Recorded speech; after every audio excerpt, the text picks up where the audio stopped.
बच्चों, आज हम इस लेक्चर में 12th इनऑर्गेनिक केमिस्ट्री में आईडी जेडब्ल्यू मेन एडवांस नीट में जो 30 इयर्स में जो आए हुए क्वेश्चंस हैं उनका हम लोग डिस्कस करेंगे। तो 30 इयर्स में नीट में कौन कौन से क्वेश्चन आए हैं, आईडी जेडब्ल्यू मेन में 30 इयर्स में कहाँ से क्वेश्चंस आते हैं। तो उसमें इनऑर्गेनिक केमिस्ट्री के चैप्टर्स को मैं आपके लिए लेकर आया हूँ बच्चों।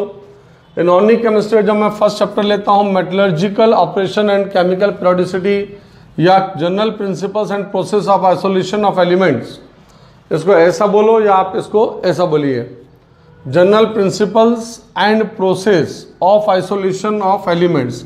एलिमेंट्स यदि हम नीट की बात करेंगे तो एलिमेंट्स कुछ कॉपर दिया हुआ है, वहाँ पर जिंक दिया हुआ है और आयरन दिया हुआ है, वो एलिमेंट्स की बात करेंगे। एलिमेंट्स की जब हम बात करेंगे तो सोडियम और कैल्शियम ये अलग से एलिमेंट्स यहाँ पर आपको मिलेंगे जो हम एस ब्लॉक में इसका अध्ययन हम कर लेंगे। इस चैप्टर में कॉपर, जिंक और आयरन ये मेन एलिमेंट्स नीट के लिए रहते हैं। बाकी जो जेडब्ल्यू मेन या एडवांस में जितने भी और भी मेटलर्जी है, जैसे लेड हो गया, उसके बारे में जिरकोनियम ZR के बारे में बातें की जाती हैं, ZR के बारे में बात की जाती है, कभी लेड के बारे में बात की जाती है। इसके अलावा भी हम लोग बात करते हैं, क्वेश्चन हम देखते हैं, पुराने जो पेपर्स हैं उनमें हम लोग क्वेश्चन हमें मिलते हैं। अब सवाल उठता है कि इस चैप्टर में कौन कौन से एरियाज इंपॉर्टेंट हैं जहां से लगातार क्वेश्चन आ रहे हैं। तो हम देखते हैं, नंबर 1 है, यदि उसको क्वेश्चन पूछना है तो वो name of the ores, ores के नाम के ऊपर क्वेश्चन पूछेगा।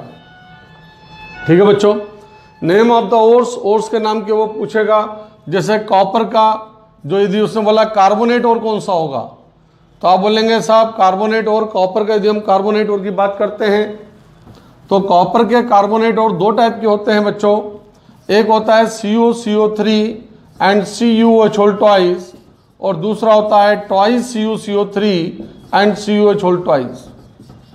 तो बच्चों हम ये देखते हैं यहाँ पर कि कार्बोनेट के और है ये बेसिक कॉपर हाइड्रोक्साइड आ गया, मतलब बेसिक हो गया, बेसिक कॉपर कार्बोनेट दोनों जगह है, एक में 2 है और एक में सिंगल है। तो यदि बच्चों यदि हम यहाँ पर बात करते हैं कि जो सिंगल है उसका नाम क्या होगा, तो उसका नाम होता है मेलेकाइट, मेलेकाइट, और ट्वाइस वाले का नाम होता है एजुराइट, एजुराइट। आप बोलेंगे साहब ये तो बुक में भी दिया हुआ है, आपने बोर्ड पे लिखा दिया है, इसमें क्या अंतर हुआ। तो आपको वीडियो देखने से यंत्रों का कुछ टेक्निक्स कहीं ना कहीं जहाँ हमने निकाली वो हम आपको देते जाते हैं। कार्बोनेट और है, क्वेश्चन आते हैं, याद करने की स्टाइल ये, यहाँ पे A to Z होगा, जहाँ पे Z मतलब 2, तो यहाँ पे 2 होगा, Z जैसा है मतलब वो 2 है। आप बोलेंगे इसका तो कोई कंसेप्ट है नहीं, हाँ विदाउट कंसेप्ट याद करने की टेक्निक है रहती है, जो भी याद करने की टेक्निक होगी विदाउट कंसेप्ट होगी, ध्यान रखिएगा। तो यहाँ पर एजुराइट होगा, 2 है यहाँ पर एजुराइट में A to Z, और मेलेकाइट में आपका यहाँ पे 2 नहीं करना है। ये तो आपको आता है बेसिक, बेसिक वर्ड क्यों आता है, जब भी हाइड्रोक्साइड होगा बच्चों तो बेसिक वर्ड आ जाएगा, ये हाइड्रोक्साइड है तो बेसिक वर्ड आ जाएगा। तो basic copper carbonate and basic copper carbonate दोनों जगह है, लेकिन मेलेकाइट में सिंगल CuCO3 होगा, एक सिंगल मॉलिक्यूल होगा, और एजुराइट में डबल मॉलिक्यूल होगा, ये दोनों में अंतर होगा। ठीक है, तो नेम ऑफ दी और एक एग्जाम्पल मैंने आपको दे दिया है, वैसे बहुत सारे एग्जाम्पल हैं। जैसे कि अभी इस साल 2019 में क्वेश्चन आया था कि किसमें आयरन और कॉपर एक साथ नहीं होते हैं, तो या किसमें होते हैं, तो उसमें जिसमें नहीं होते हैं, जैसे आपका मेलेकाइट, इसमें देखिए नहीं है, कॉपर है, आयरन नहीं है। एजुराइट देखिए कॉपर है, आयरन नहीं है। लेकिन यदि आप मैं CuFeS2 लेता हूँ यहाँ पर, ठीक है, जिसमें देखिए कॉपर भी और आयरन दोनों ही इन्वॉल्व हो रहे हैं, दोनों मेटलर्जी, तो इसको मैं बोलता हूँ कॉपर आयरन पाराइट। क्या बोलेंगे हम इसको, कॉपर आयरन पाराइट, ठीक है, या इसको बोलते हैं चेल्को पाराइट, कॉपर आयरन पायराइट, इसको हम बोलते हैं copper iron pyrite, PYRIT pyrite. तो एक ऐसा और जिसमें कॉपर और आयरन दोनों ही मिलते हैं, और का नाम है कॉपर आयरन पायराइट, चेल्को पायराइट भी बोलते हैं अपन। जब कॉपर की मेटलर्जी पढ़ेंगे तो सब बहुत सारे ओर्स का आपको मैं नाम बताऊंगा। तो नेम ऑफ द ओर्स अनुभव किया गया है कि 30 साल के अंदर जेडब्ल्यू मेन और एडवांस में जो आपको इस चैप्टर में यदि आपको इंपॉर्टेंट एरियाज देखने हैं तो वो नेम ऑफ द ओर्स आप देखेंगे। तो नेम ऑफ द ओर्स ये नंबर 1 चैप्टर में आप इसमें इस चैप्टर में करेंगे। नंबर 2 यदि आप करेंगे बच्चों तो वो name of the process and elements which are related to that process. Name of the process, अब नेम ऑफ द प्रोसेस का मतलब क्या हुआ, जैसे हम लेते हैं एक्सट्रैक्शन प्रोसेस। एक्सट्रैक्शन प्रोसेस में जनरली अनुभव किया गया फ्रॉथ फ्लोटेशन प्रोसेस का क्वेश्चन बहुत ज़्यादा आया हुआ है। कभी उसने पूछा है फ्रॉथ फ्लोटेशन प्रोसेस कौन से ओर में यूज होती है, तो आप क्या बोलेंगे, जहाँ भी सल्फाइड ओर हो, जहाँ भी सल्फाइड ओर हो वहाँ पर किस प्रोसेस में यूज करेंगे, फ्रॉथ फ्लोटेशन प्रोसेस का। सल्फाइड ओर कौन सा, एक तो हमने ये बोल दिया CuFeS2, या मैं यहाँ पे सल्फाइड ओर में लेता हूँ तो मैं लूँगा यहाँ पर Cu2S, चल्कोपाराइड या चल्कोसाइड।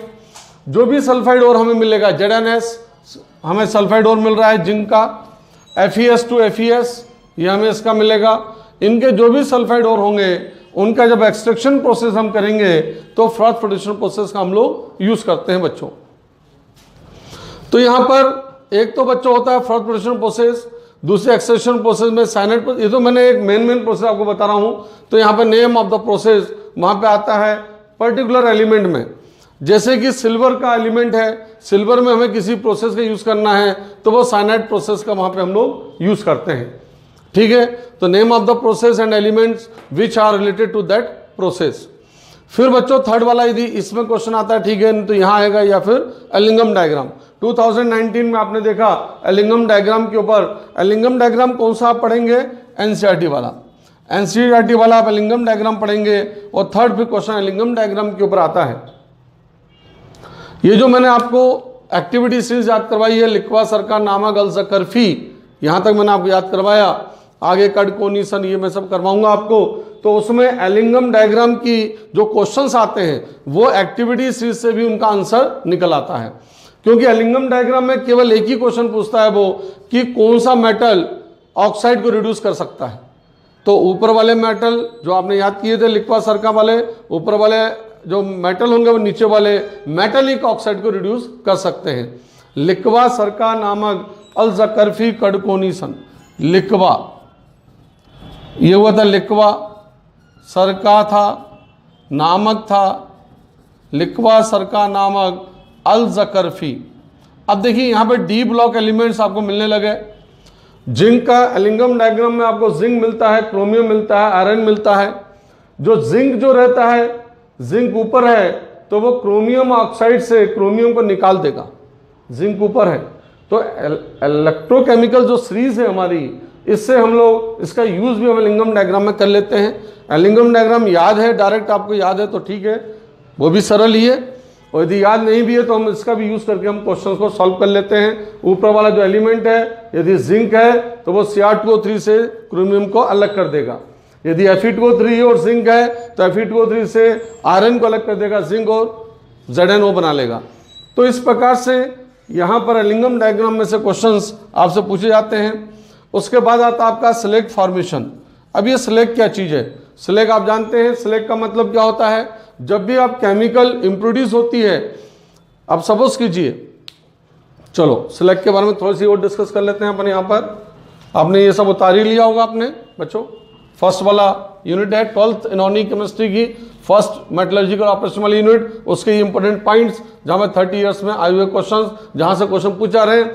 जब आप क्वेश्चन देखेंगे तो आपको देखेगा इन्हीं पॉइंट्स में से क्वेश्चन आ रहे हैं, तो हमें इन पॉइंट्स को सबसे पहले पढ़ना है और याद करना है। ठीक है, कैसे करेंगे, वीडियो देखते रहेंगे आप लोग तो टेक्निक्स आपको मिलती रहेंगी और आप उसमें से उन टेक्निक्स के द्वारा अपना काम करते रहेंगे, याद करते रहेंगे।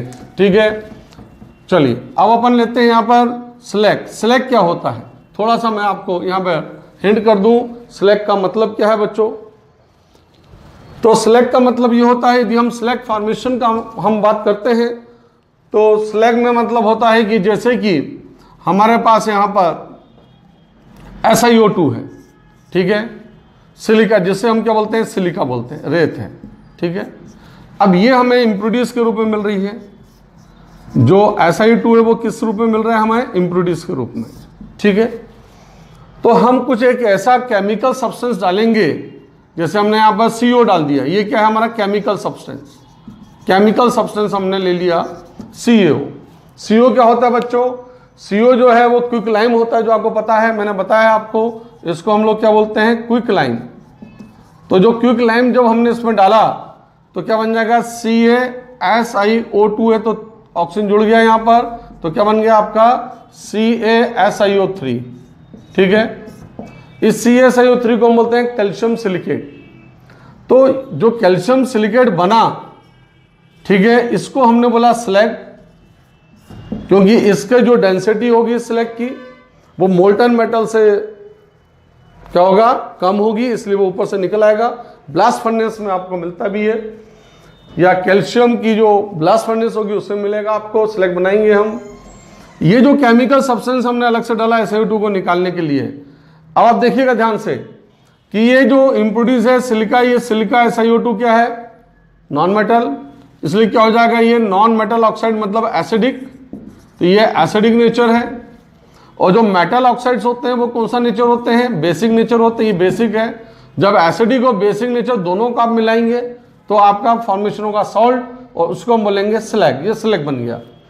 ये जो आपने एक्स्ट्रा केमिकल सब्सटेंस जो आपने मिलाया है, इसी केमिकल सब्सटेंस को हम बोलते हैं फ्लक्स, इसको हम लोग फ्लक्स बोलते हैं। तो स्लैग फॉर्मेशन में किस टाइप का स्लैग बनता है, हम कौन सा हम लोग फ्लक्स का यूज करते हैं, इस टाइप से क्वेश्चन वो वहां से आपसे पूछता है इस चैप्टर के अंदर, ठीक है बच्चों। तो मैंने इस चैप्टर में क्या क्या बताया कि प्रोसेस के बारे में बात करेगा, कौन सी प्रोसेस एलिमेंट में है, हम कोई एलिमेंट को हमने एक्सट्रैक्शन करना है तो उसमें किन किन प्रोसेस का हम इस्तेमाल कर सकते हैं। जैसे कि कॉपर, अब कॉपर को सल्फाइड रूप में ज़्यादा मिलता है हमें कॉपर, तो हम किन किन प्रोसेस का इस्तेमाल कर सकते हैं। तो यदि हमने CuFeS2 लिया है, कॉपर आयरन पाराइड लिया है, या कॉपर पाराइड जिसको बोलते हैं हमने लिया है, तो सबसे पहले हम उसका कंसंट्रेशन करना है, उसका फॉर प्रोडक्शन प्रोसेस का यूज़ करेंगे, उसकी रोस्टिंग करेंगे, फिर कैल्सिनेशन करेंगे, ठीक है, फिर उसकी स्मेल्टिंग करेंगे और हम इम्प्योर कॉपर प्राप्त करेंगे। इम्प्योर कॉपर से हमें प्योर कॉपर लेना है तो हम पॉलिंग प्रोसेस का इस्तेमाल करेंगे और हमें प्योर कॉपर 99.9% मिलता है। तो इस टाइप से हम प्योरिटी, हम ये प्रोसेस का हम लोग इस्तेमाल करते हैं, जिनको हम आपको जब हम उस चैप्टर को पढ़ाएंगे आपको, तो हम उसका पूरा का पूरा आपका एक लाइन के द्वारा, एक लाइन हम खींच के पूरी प्रोसेस एक साथ कर देंगे, जिसमें कॉपर, जिंक और आयरन सबकी सब उसके अंदर आ जाएगी, ठीक है। तो ये हो गया आपका स्लैग फॉर्मेशन, जिसमें आगे ब्रैकेट में लिखा हुआ है मेन एलिमेंट फॉर्मेशन। जो मेन एलिमेंट्स होते हैं उनके स्लैग बनाने में, जैसे आयरन हमारा मेन एलिमेंट है, उसमें जो आयरन मेन एलिमेंट है तो उसका स्लैग क्या बनेगा, कॉपर है तो उसका स्लैग क्या बनेगा, इस टाइप से क्वेश्चन वहां पर वो पूछता है, ठीक है। तो ये हो गया हमारा फर्स्ट वाला। अब हम चलिए आते हैं सेकंड वाले चैप्टर की तरफ, ठीक है। हाँ, तो मेरे प्यारे बच्चों, अब अपन सेकंड में आ रहे हैं, P block elements 15 to 18 groups. तो बच्चों 15 to 18 ग्रुप्स तो बहुत ही बड़ा है, बहुत बड़ा है, बहुत बड़ा है, और आप बहुत परेशान होते हैं कि सर 15 ग्रुप में मतलब कि हम बात करते हैं nitrogen, phosphorus, arsenic, antimony and bismuth, ये होता है सर। 16 आपका ऑक्सीजन, 17 आपका फ्लोरीन एंड 18 आपका हीलियम, नियॉन ग्रुप वाला, नियॉन, आर्गन, क्रिप्टॉन। तो सर ये तो बहुत ज़्यादा बड़े ग्रुप हैं, अब इसको हम इतने ग्रुप को हम कैसे करें, कॉम्पिटेटिव एग्जाम्स में बहुत सारी चीज़ें आती हैं। तो ये बात सच है कि ग्रुप बड़ा है, लेकिन करना तो अपनी को है। कैसे करना है स्मार्ट स्टडी बताना चाहूँगा मैं इस वीडियो में आपको। जब मैंने 30 ईयर्स के जब पेपर देखे और अपना अनुभव मैं आपको शेयर कर रहा हूँ बच्चों, नीट के जो मैं पेपर्स देख रहा हूँ उससे मैं अनुभव शेयर कर रहा हूँ। तो हमें सबसे पहले टारगेट बनाना है, जो आपने बहुत सारी जगह आपने पढ़ा हुआ देखा है कि साहब इनऑर्गेनिक केमिस्ट्री एनसीईआरटी से आती है, एनसीईआरटी हमें पढ़ना है। अब एनसीईआरटी में क्या पढ़ लेना है, एनसीईआरटी कैसे याद कर लेना है, ये कोई नहीं बताएगा। सब बोलेंगे साहब एनसीईआरटी पढ़ डालो, अरे यार ऐसे पढ़ ले तो फिर क्या बात थी, है ना। तो उसको पढ़ने की भी स्टाइल होती है, उसको याद करने की भी स्टाइल होती है, ठीक है बच्चों। तो एनसीईआरटी में सबसे पहले हम रिएक्शंस को देखेंगे। इसमें एनसीईआरटी की रिएक्शंस, जो भी एनसीईआरटी की रिएक्शंस हैं, फॉर एग्जांपल मैंने यहाँ पर क्लोरीन लिया, क्लोरीन की रिएक्शन में यहाँ पर NaOH के साथ डाइल्यूट एंड कोल्ड NaOH के साथ यदि मैं करवाऊँ तो क्या बनेगा, NaCl हमें मिलता है, NaClO हमें मिलता है, NaCl हमें मिलता है, वाटर मिलता है। इसी की रिएक्शन में डाइल्यूट एंड कोल्ड की बजाय मैं क्या कर दूं, यहाँ पर कंसंट्रेट कर दूं एंड हॉट कर दूं, तो क्या मिल जाता है, मुझे NaClO3 मिल जाता है। तो NaCl मिलता है, NaClO3 मिलता है, उसको याद करने की टेक्निक्स वगैरह जो भी हैं वो सब आपको ये यहाँ पे आपको मिलेंगी।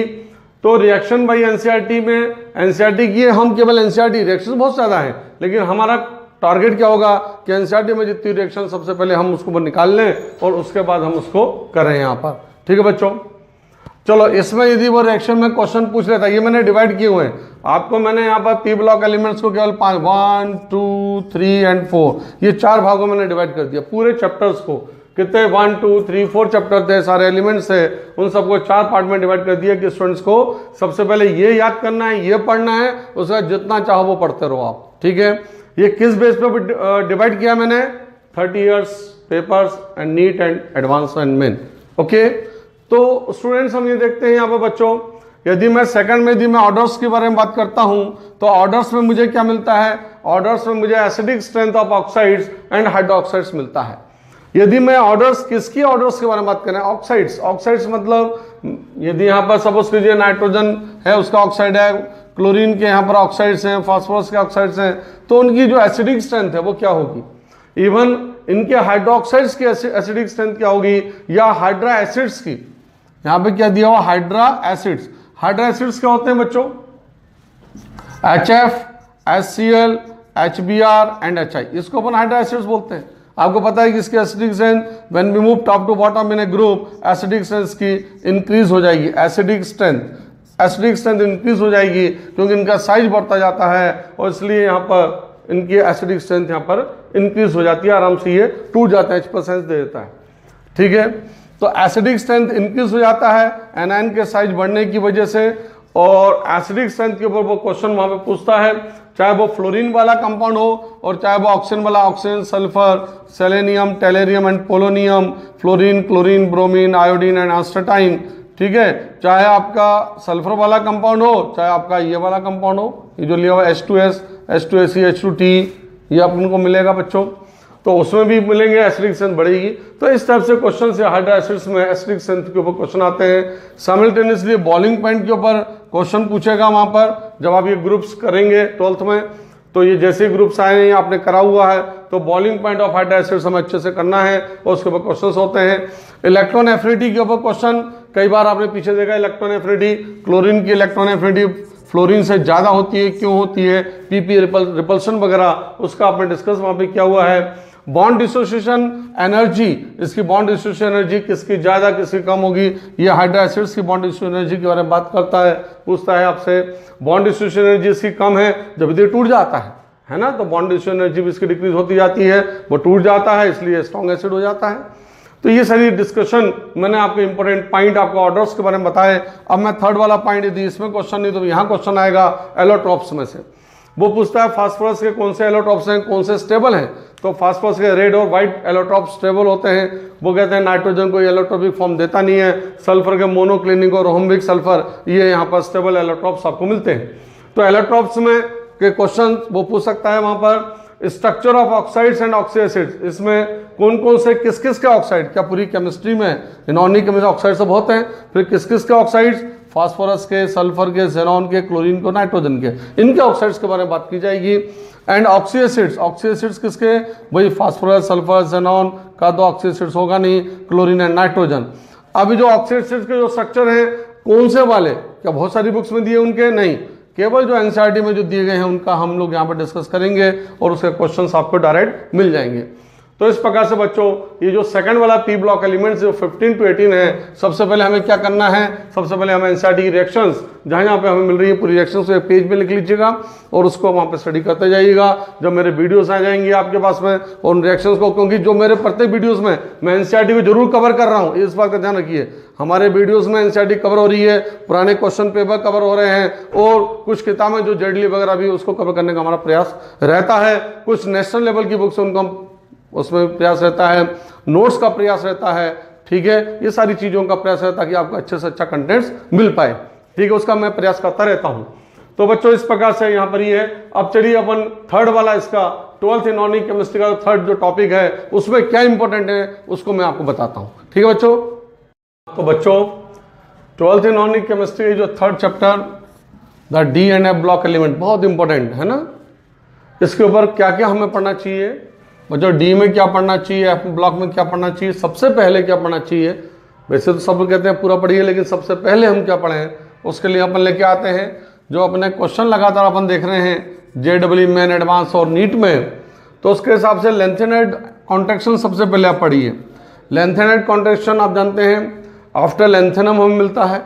लेंथेनम में जो 4f जो ब्लॉक जो होता है उसमें इलेक्ट्रॉन्स भरते जाते हैं, जिसके कारण क्या होता है, जिसके कारण एटॉमिक साइज कम हो जाता है, जिसको हम लेंथेनाइड कॉन्ट्रैक्शन कहते हैं। उसका डिटेल आपको सबसे पहले करना है डी और एफ ब्लॉक एलिमेंट्स में। नंबर सेकंड में आपको क्या करना है, यदि इसमें क्वेश्चन नहीं आता है, यदि हम इस क्वेश्चन की बात करें सेकंड में, ऑल केमिकल रिएक्शंस कहाँ की, D and F block element में जो एनसीईआरटी में जो रिएक्शंस दी गई हैं उन एनसीईआरटी की रिएक्शंस को हमें एक साथ ऑल केमिकल रिएक्शंस को हमें इसमें देखना है। यदि इसमें क्वेश्चन आपको नहीं मिलता, एक्चुअल में सेकंड में जो ऑल केमिकल रिएक्शंस हैं इसमें जनरली वो क्या करता है बच्चों, मेटलर्जी के, क्योंकि डी में क्या होता है, कॉपर भी डी ब्लॉक एलिमेंट है, आयरन भी डी ब्लॉक का एलिमेंट है। ठीक है बच्चों, कॉपर आयरन जिंक ये डी ब्लॉक के हैं।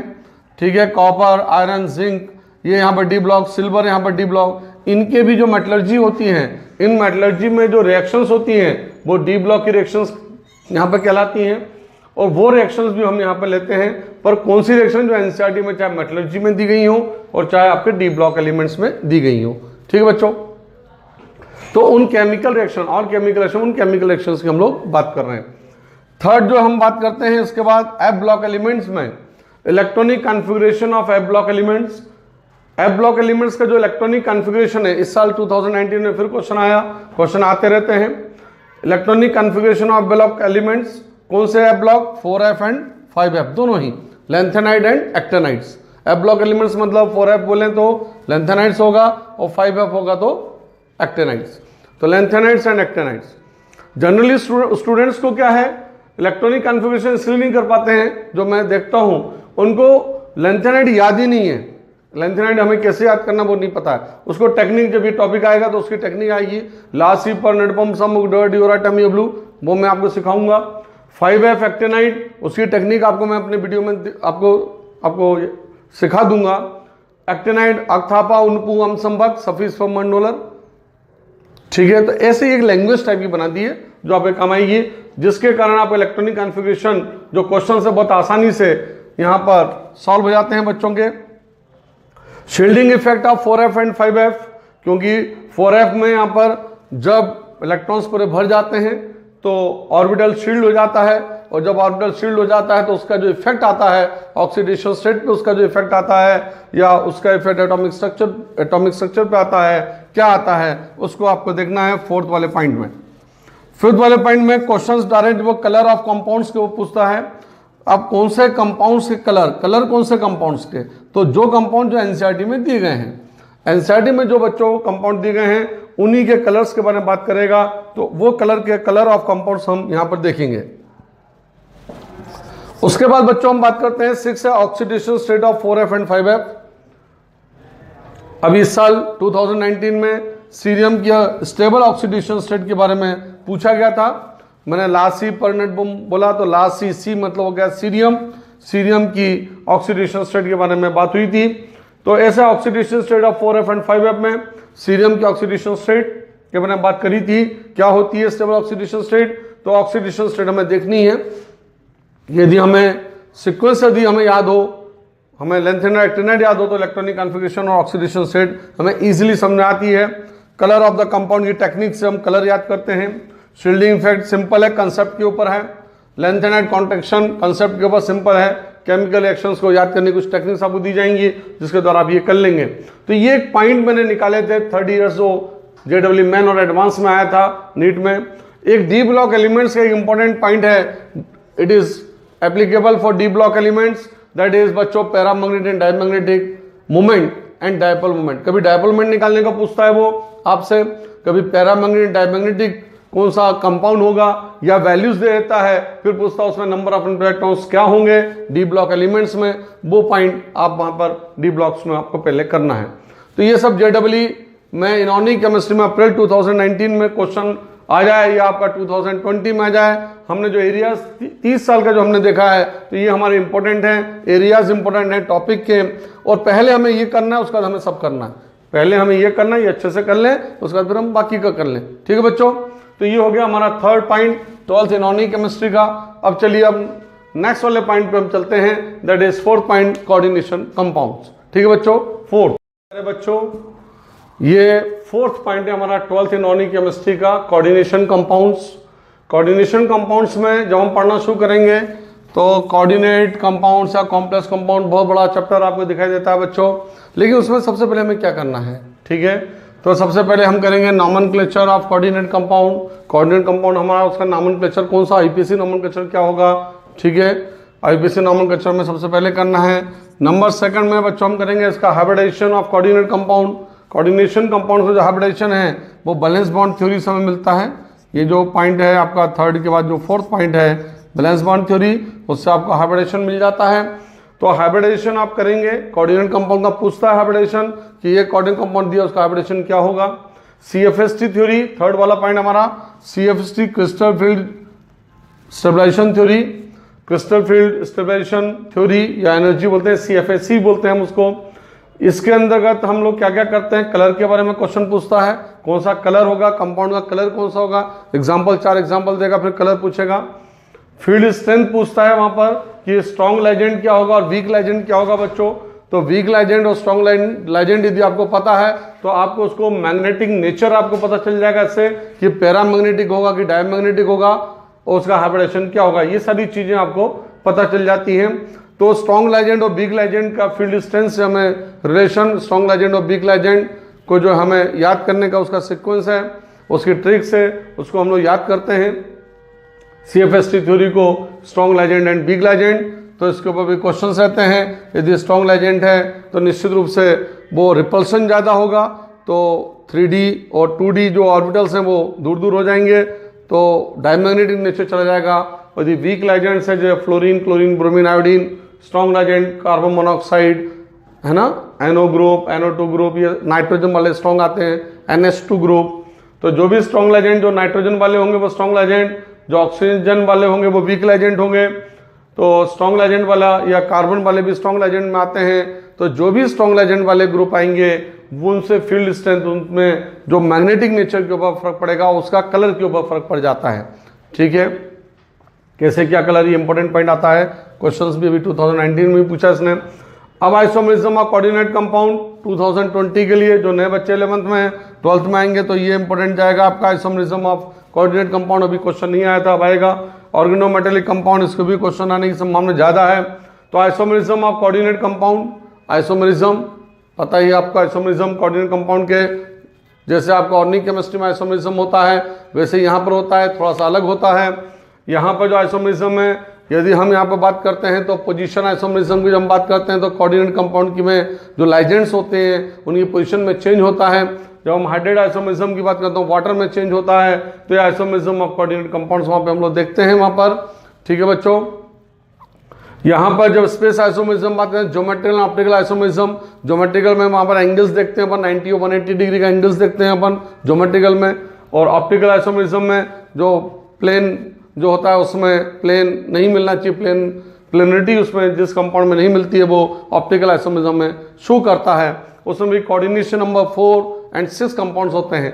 कोऑर्डिनेट कंपाउंड्स में हमेशा जब भी इन सब की बात की जाती है तो यहाँ पर जो बात होती है आइसोमेरिज्म में वो हमेशा coordination number 4 and coordination number 6 के बारे में बात होती है, ठीक है। कोऑर्डिनेशन नंबर क्या होता है, इसके बारे में छोटे छोटे बेसिक कंसेप्ट होते हैं जिसे क्वेश्चन आते हैं कि जितने मेटल के साथ में जितने ग्रुप जुड़े हुए हों उनको हम कोऑर्डिनेशन नंबर कहते हैं। तो ये सारी चीज़ें आपका आइसोमेरिज्म में वहाँ पे आपको देखनी है। आर्गेनोमेटेलिक कंपाउंड में मैंने बात करी एग्जाम्पल की, जैसे सैंडविच स्ट्रक्चर होता है, ठीक है। सैंडविच स्ट्रक्चर आर्गेनोमेटेलिक कंपाउंड में आपको मिलेगा।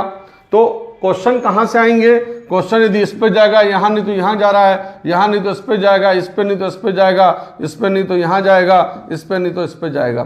तो इस सीक्वेंस में हमें कोऑर्डिनेट कंपाउंड्स जो बहुत बड़ा चैप्टर है, इस सीक्वेंस में हमें उसकी स्टडी करनी है, ठीक है। और यहाँ पर स्टडी करते हुए हमें क्वेश्चंस को सही अटैक करना है, ठीक है बच्चों। एग्जाम्पल में सैंडविच स्ट्रक्चर जिसका फेरोसिन, एग्जाम्पल में नाम फेरोसिन होता है, ठीक है। फेरोसिन होता है, सैंडविच स्ट्रक्चर है। जाइस सॉल्ट भी वहाँ पर होता है ऑर्गेनोमेटेलिक कंपाउंड में। यूजेस में उसका यूज़ कहाँ कहाँ पे किया जाता है उसके बारे में बात करना। कभी कभी यूजेस में के ऊपर भी क्वेश्चन हमने देखा आए हुए हैं। तो ये एरियाज हैं एक्चुअली में जो पहले आपको पढ़ना है, उसका सेकंड फर्स्ट सेकंड थर्ड आपको फोर्थ करना है। तो मैंने आज आपको इन वीडियोस में मैंने आपको 11th इनऑर्गेनिक केमिस्ट्री में बच्चों जो जो इंपॉर्टेंट है वो मैंने आपको बताया, और जो 12th इनऑर्गेनिक केमिस्ट्री में जो जो इंपॉर्टेंट 30 ईयर्स किताब रखी है हमारे घर पर, पढ़ेगा कौन? तो उस किताब में से निकाल के इंपॉर्टेंट मैंने आपके लिए लाया था। अब आप जो है क्वेश्चन जब आप देखेंगे तो ये आप लिख के रखेंगे अपनी कॉपी में पेन से, और कॉपी पेन में आप लिखेंगे, फिर आप देखेंगे कि जो मैंने बोला है वो सही है कि गलत है। ठीक है, चलिए, thank you very much, all of you.